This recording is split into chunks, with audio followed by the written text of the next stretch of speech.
A bullet for my daughter. The fall of a neighborhood tyrant. What would you do if a woman in a tailored blazer, wielding the power of a homeowners association, shot your child on your own front lawn? I didn't hesitate. I carved justice into her world, and I'd do it again. This isn't just about vengeance, it's about truth.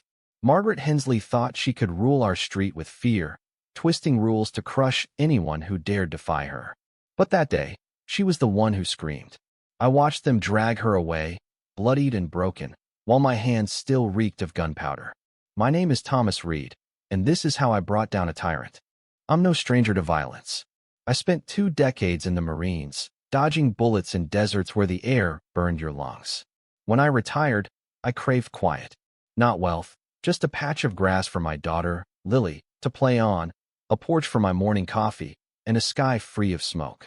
I found that on Oak Ridge Drive, a sleepy cul-de-sac in suburban Ohio. White picket fences, kids' bikes scattered on lawns, and the hum of lawnmowers on Saturdays. Lily, my 5-year-old, was my world. Her brown curls bounced as she rode her blue tricycle, which she named Star. She swore it could outrace the wind. That Thursday afternoon was perfect. The autumn sun cast golden shadows, and Lily pedaled loops by our mailbox, her laughter ringing through the street. I leaned against the porch railing, coffee mug in hand, savoring the normalcy. But peace is fragile. Margaret Hensley was the HOA president, a woman who treated our neighborhood like her personal kingdom. She'd sent us 4 letters in 3 weeks about Lily's tricycle, claiming it was an eyesore. I ignored them. It was a child's toy, not a crime. I didn't see her coming until she crossed the street, her face pinched, blonde hair scraped into a tight bun. Her heels clicked like gunfire on the pavement, her purse clutched like a weapon. Her eyes locked on Lily, not as a child, but as a violation. My stomach tightened. I'd seen that look before on men about to pull a trigger. "Thomas," she snapped, "I told you to keep that thing out of sight." I stepped off the porch, placing myself between her and Lily. "It's a tricycle, Margaret, not a zoning issue." Her voice was venom. "It violates Section 4.2 of the Community Code. No unattended play equipment in public view. You've ignored my warnings." Lily froze, her tiny hands gripping the handlebars. I kept my tone steady. "She's 5. She's playing in our driveway." Margaret's eyes flashed. "I've spent years upholding Oak Ridge's standards. I won't let one careless veteran and his brat ruin our property values." My jaw clenched. "Watch your words." Lily whimpered behind me. Margaret stepped closer, her perfume choking the air. "That tricycle is on common frontage. That makes it my business. If you can't follow rules, maybe you don't belong here." Her hand twitched toward her purse. Instinct screamed, "What's in there, Margaret?" Her eyes met mine cold, unhinged. "Respect," she hissed, yanking the zipper open. Time slowed. I shoved Lily behind me as the gun appeared. Bang! Pain seared my shoulder, hot and white. I staggered but stayed upright. Bang! Lily screamed, collapsing, blood pooling under her leg. I dropped beside her, pressing her wound, my own blood dripping onto her yellow dress. Margaret stood there, gun trembling, muttering, "I warned you." She didn't lower it. Something in me snapped. Not rage, but a colder, sharper version of myself, the Marine who'd survived ambushes. I stood, blood soaking my shirt, and growled, "You picked the wrong father." She babbled about rules, but I was done with words. A loose brick lay by the flower bed. I kicked it up, caught it, and hurled it. It smashed her forehead, blood spraying. The gun hit the pavement. I charged, tackling her to the sidewalk. Her ribs cracked under my weight. "You shot my child," I snarled, pinning her wrist. "My child." She clawed at me, shrieking about violations. Neighbors emerged, shouting, but I didn't care. I grabbed the gun by her foot. Her eyes widened. "You wouldn't." I aimed at her knee. "You took her leg. Let's balance it." She begged, mascara streaking. I heard Lily's faint voice, "Daddy," and everything stopped. She needed me alive, not in prison. I kicked the gun away and knelt by her, whispering, "I'm here, baby." Sirens wailed as Margaret whimpered, her rain crumbling on my driveway. The police stormed in, SWAT, rifles raised. I lifted my hands, blood dripping, and nodded at Margaret. "She's armed." She screamed, "Arrest him." "He attacked me." But I cut through her lies. "She shot my daughter." I disarmed her. The sergeant's eyes flicked between us. Medics rushed to Lily, stabilizing her.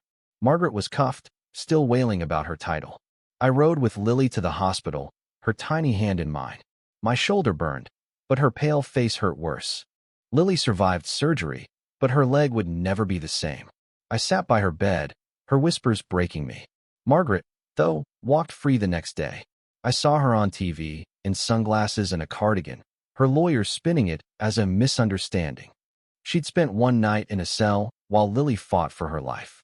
Fury boiled, but I wasn't alone. Neighbors victims of Margaret's tyranny showed up. Joe Martinez, fined for his work truck. Ellen Brooks, harassed over her garden. Lisa Chun, whose son's swing set Margaret had destroyed. By midnight, 10 families filled my garage. She shot your girl and walked, Joe said. She's hurt us all. I slammed my fist on the workbench. We hit her with truth. Every letter, every thread, every dime she stole. They brought evidence. Fines for paint colors, voicemails of Margaret's rants, proof she'd funneled HOA funds to her own home. We called it the ledger, a weapon of facts. I called an old friend, Mark Sullivan, a former JAG officer. He flipped through the ledger and whistled. She's not just a bully. She's a crook. Mark uncovered invoices showing Margaret billed the HOA for her own landscaping, disguised as community projects. You've got her, he said, but she'll slip away unless you make it public. I wanted her finished legally, permanently. We planned a reckoning at the next HOA meeting. The Oak Ridge Community Center was packed. Every chair taken, people lining the walls, news cameras rolling. I walked in with Lily, her cast hidden under a skirt. Guests followed us. Margaret rolled in on a wheelchair, diamonds glinting, acting untouchable. She banged her gavel. This meeting's illegal. I stepped forward. You demand nothing. Sit. I dropped the ledger on the podium. 42 residents. 16 counts of fraud. 12 threats. One child who'll never run the same. I nodded to Lisa Chun, who played a recording of Margaret screaming at her son. Joe held up a forged invoice. Ellen showed footage of Margaret measuring her roses at midnight. The crowd turned. Margaret banged her chair. Lies. You're a mob. But the ledger spoke louder.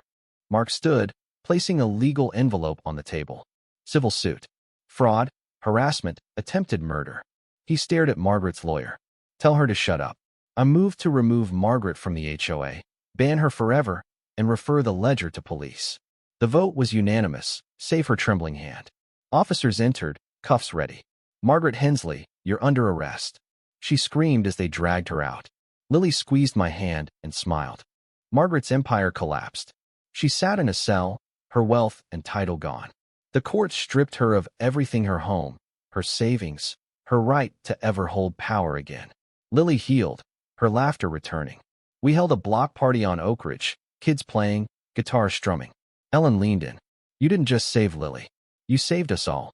I don't patrol anymore. I plant trees, rebuild, and keep a shovel handy. Peace isn't given, it's defended. Margaret's name is a warning now, her arrogance a lesson. Justice came through pain, not pleasantries, and it was worth every scar. What would you do if someone hurt what you love? Have you faced injustice and fought back? Share your thoughts below on violence, on standing up, on what justice means to you. Your voice matters. Like this story if it stirred you, and subscribe for more. Evil hides behind rules, but truth always wins.